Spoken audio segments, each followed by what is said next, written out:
Hello everyone, আসসালামু আলাইকুম। সবাই কেমন আছেন? আশা রাখি কাছে এবং দূরে যে যেখানে আছেন সবাই ভালো আছেন। আলহামদুলিল্লাহ আমরাও সবাই ভালো আছি। তো ভিউয়ার্স, আমি আজকের ব্লগটি শুরু করেছি। এই তো আপনাদের ভাইয়া বাসার সামনে থেকে 3টা রাজহাঁস এনেছে। তো 3টা রাজহাঁস প্রায় 8 কেজি। আর কয়েকদিন তো বাজারঘাট করতে পারে না ঠিক মতো, তো সেই জন্য বাসার সামনে এই দামে কম পাওয়াতে রাজহাঁসগুলো এনেছে। তো তার রাজহাঁসগুলো এখন আর যে লোকের কাছ থেকে কিনা হয়েছে উনি হলো বাহিরে বাসার সামনে দাঁড়ানো ছিল, আর বাজারে গিয়ে ড্রেসিং করতে হবে। তো সেই জন্য আর ড্রেসিং করা হয় না, বাসায় নিয়ে এসেছে। তো জবাই করে তারপর যে গরম পানি দিয়ে তারপর এগুলা পরিষ্কার করে নেব। তা আপনাদের ভাইয়া গরম পানিতে চুবিয়ে দিয়েছে আর আমি হাঁসগুলো বাছতেছি। তা আমরা সবাই মিলে বেছেছি 3টা হাঁস, অনেক সময় লাগে। আর হাঁসের মাংস খেতে মন চাইল, এই বাছা কুটার জন্যই খেতে মন চায় না। তারপরও বাহিরে থাকে শখ করে এনেছে, কিছু বলতেও পারি না। প্রথম রাগ করেছিলাম যে 3টা হাঁস এনেছে, কখন বাছবো, কী করব। শুক্রবারে এই হাঁসগুলো এনেছে। তারপর যাক বাছাকুটি করে পরিষ্কার করেছি। একদম ছোট ছোট পশম ছিল, অনেক সময় লেগেছে এগুলো বাছতে। তা 3টা হাঁস 2টা ডিপে রেখে দিয়েছি, আর একটা বাছাকুটি করে তারপর কেটে কুটে ধুয়ে পরিষ্কার করে তাজা তাজা রান্না করেছি। তো এই ভিডিওটা হলো শুক্রবারে, আর আমি তো ভয়েস দিচ্ছি পরে, সময় পাই নাই, সেই জন্য এই কয়েকদিন ভয়েসও দিতে পারি নাই। তা আমি ভালো করে মশলাটা কষিয়ে নিয়েছি। এখানে আমি পেঁয়াজটা হালকা বাদামি কালার করে ভেজে আদা রসুন বাটা একটু তেলের মধ্যে ভেজে নিয়েছি।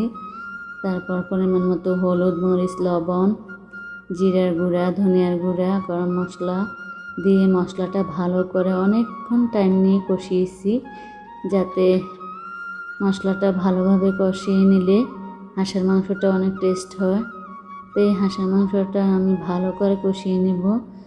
আর হাঁসের মাংস যত কষানো হয় তত খেতে টেস্ট হয়, আর মশলাটাও ভালো করে হাঁসের মাংসের মধ্যে ঢুকে।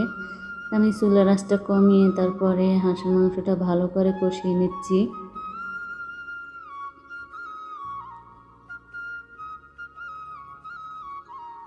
তা হাঁসের মাংস ভালো করে কষিয়ে নিয়ে তারপর রান্না করলে অনেক সুস্বাদু হয়। আর আমি ভালো কিছুক্ষণ পর পর নেড়ে দিচ্ছি। আর চারিদিকে যে অবস্থা, রান্না বান্না কি ভালো মন্দ কী করব কিছুই বুঝে উঠতে পারতেছি না। যে বাজারঘাট করতে গেলেও ভয় লাগে, একটা টেনশন কাজ করে কি কখন কি হয়। আর যে সমস্ত ঘটনা চোখের সামনে ঘটেছে, আর কী করব, খেয়ে বেঁচে থাকতে হবে। তাই রান্না বান্না আয়োজন আর এগুলো প্রতিদিনের কাজ না করেও পারা যায় না।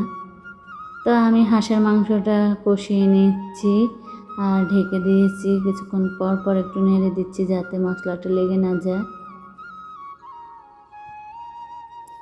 আর ভালো করে কষিয়ে নিলে যে হাঁসের মাংসের যে একটা বাজে স্মেল থাকে, এই স্মেলটা হয় না, গন্ধ লাগে না। তাই ভালো করে কষিয়ে নিচ্ছি। তো আমি কয়েকটা কাঁচামরিচ দিয়ে দিচ্ছি। আর হাঁসের মাংস একটু ঝাল ঝাল হলে খেতে মজা হয়।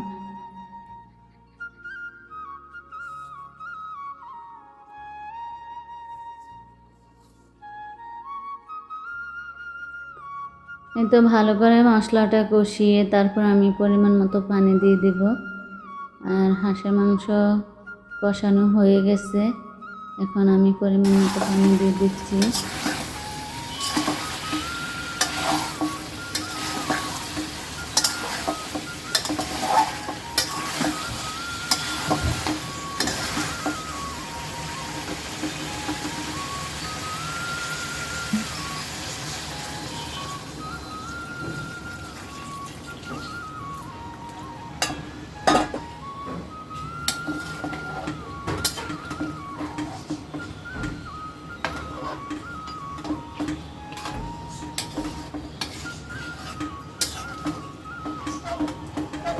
এই মহল্লার মধ্যে যে বাসার সামনে এই ধরনের ঘটনা ঘটবে কখনো ভাবিনি।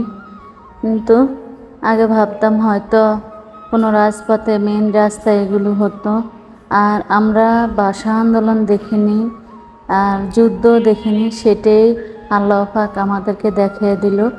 আর সামনে যে আরও কত কি দেখতে হবে তা জানি না। আল্লাহ যেন সবাইকে হেফাজত রাখে, এই দোয়াই করি। তো ভিউয়ার্স, এই তো আমি 2টা রসুন, আস্ত রসুন দিয়ে দিয়েছি। আর হাঁসের মাংসের মধ্যে আস্ত রসুন দিলে এই রসুনটা খেতে অনেক টেস্ট লাগে। আর বেশিরভাগে আমি মাংসের মধ্যে আস্ত রসুন দিই, খেতে আমার কাছে ভালো লাগে। রসুনটা সুন্দর একটা গ্রান কর। আর তো আমার মাংসটা রান্না হয়ে গেছে। আমি এখন গরম মশলার গুঁড়ো আর হালকা টালা জিরা দিয়ে দিয়েছি, আর কিছুক্ষণ পরে উঠিয়ে ফেলবো। তো ভিউয়ার্স, যে যেখানে আছেন আশা রাখি ভালো আছেন, ভালো থাকবেন। আর আমার ভিডিওটি যদি ভালো লাগে তাহলে লাইক, কমেন্ট, শেয়ার করবেন। পরবর্তী ভিডিও দেখার আমন্ত্রণ রইল। আজকের জন্য বিদায় নিচ্ছি। সবাই ভালো থাকবেন, সুস্থ থাকবেন। আল্লাহ হাফেজ।